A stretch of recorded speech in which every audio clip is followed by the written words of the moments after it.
এখনকার অধিকাংশ মেয়ে শ্বশুর শাশুড়িকে নিয়ে খেতে চায় না। কারণ আমরা মেয়েরা বিয়ের পর এটা মনে করি যে আমার স্বামীর টাকার অধিকার শুধু আমার শ্বশুর শাশুড়ি এখানে কোনো অধিকার নাই। আমার স্বামীর টাকা আমি বিলাসিতা করব, আমার ফ্যামিলিকে দেবো, আমার যা ইচ্ছা তাই করব। আর আমার শ্বশুর শাশুড়িকে বছরে 6 মাসে 1,500 টাকা দিলে সেইটাই সোনামুখ করে নেবে। আমরা এটা ভুলে যাই যে আমার এই স্বামীকে প্রতিষ্ঠিত করতে 2জন কারিগরের হাত আছে পৃথিবীতে, সেটা হচ্ছে তার বাবা আর মা। আজকের কথাগুলো অনেক আপুদের কাছে খারাপ লাগবে, এজন্য আমি আগেই ক্ষমা চেয়ে নিচ্ছি। আমরা বিয়ের পর মেয়েরা এটা ভুলে যায় যে যেই স্বামীর প্রতিষ্ঠিত হাত আমি ধরেছি, এই স্বামী প্রতিষ্ঠিত একদিনে হয়নি।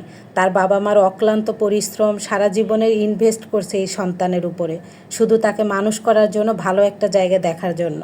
আমরা বিয়ের পর এটা ভুলে যাই যে আমার স্বামী কেন তাকে টাকা পয়সা দিবে। আমার বাবা মার কষ্ট আমরা সইতে পারি, কিন্তু আমার শ্বশুর শাশুড়িকে যখন আমার স্বামী টাকা দিবে তখন আমি মানতে পারি না। কেন আমার শ্বশুর শাশুড়িকে টাকা দিবে, কেন আমার শাশুড়ি আমার সঙ্গে থাকবে, কেন সে গ্রামে থাকতে পারে না, সে বয়স্ক মানুষ।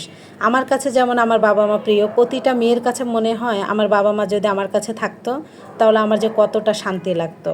আমার বাবা মা যেমন আমার কাছে প্রিয়, আমার স্বামীর বাবা মা তার কাছে প্রিয়। আমরা মেয়েরা এটা মনে করি আমি যতই দেই না কেন, আমার স্বামী যতই দিক না কেন, আমি তাদের কাছে কখনোই ভালো হতে পারবো না।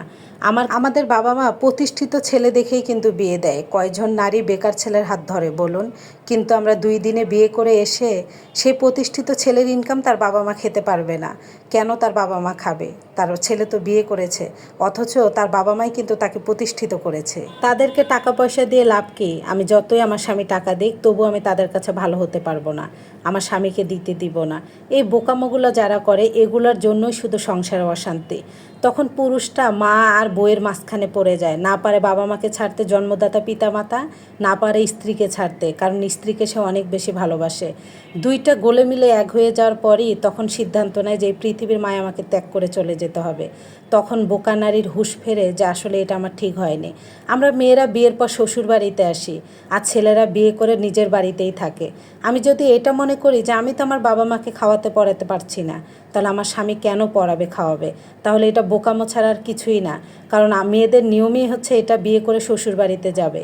আর ছেলেদের এইটাই নিয়ম যে তার বাবা মাকে দেখবে, নিজের বাড়িতে থাকবে। মেয়েরা নিজে যদি ইনকাম করে তাহলে বাবা মাকে দিতে পারে, যারা আমরা হাউস ওয়াইফ আছি তাদের সম্ভব না, স্বামীর কাছ থেকে নিয়েই দিতে হয়। এই বোকামো করে যদি আমি ভাবি আমার বাবা মাকে আমি দেখতে পারতেছি না, আমার স্বামী কেন দেখবে, তাহলে আমি বলবো আপু আপনি বোকার স্বর্গে বাস করতেছেন। আপনার যেমন বিয়ে হয়ে আপনি শ্বশুর বাড়িতে এসেছেন, আপনার ভাইও কিন্তু আরেকটা মেয়েকে নিয়ে আপনাদের বাড়িতে এসেছে। তাহলে এটা যদি আপনার ভাইয়ের বউ ভাবে, তাহলে তো প্রতিটা সংসারে অশান্তি লেগে থাকবে, কখনোই তাহলে কোনো সংসারে আর শান্তি আসবে না।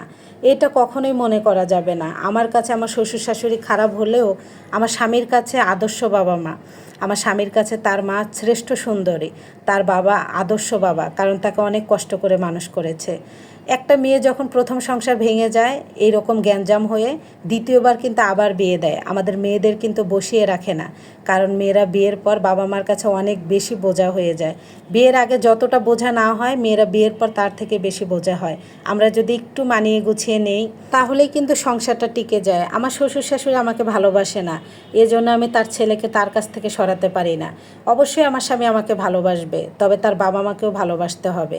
মেয়েদের প্রথম সংসার চলে গেলে আবার দ্বিতীয় সংসার কিন্তু তারা ঠিকই মানিয়ে গুছিয়ে নেয়। এই মানিয়ে গুছিয়ে নেওয়াটা যদি একটু প্রথম সংসারে নিত, তাহলে কোনো মেয়েরই ডিভোর্স হতো না, আর কোনো ছেলে রাগ অভিমান করে এই পৃথিবীর মায়া ত্যাগ করে চলে যেত না। আর যদি একটু মানিয়ে গুছিয়ে নিত, তাহলে পলাশ সাহাকে এই পৃথিবীর মায়া ত্যাগ করে চলে যেতে হতো না। আপনি হয়তো আরেকটা সংসার পাবেন, কিন্তু সেই মা আর সন্তান পাবে না। ধন্যবাদ সবাইকে।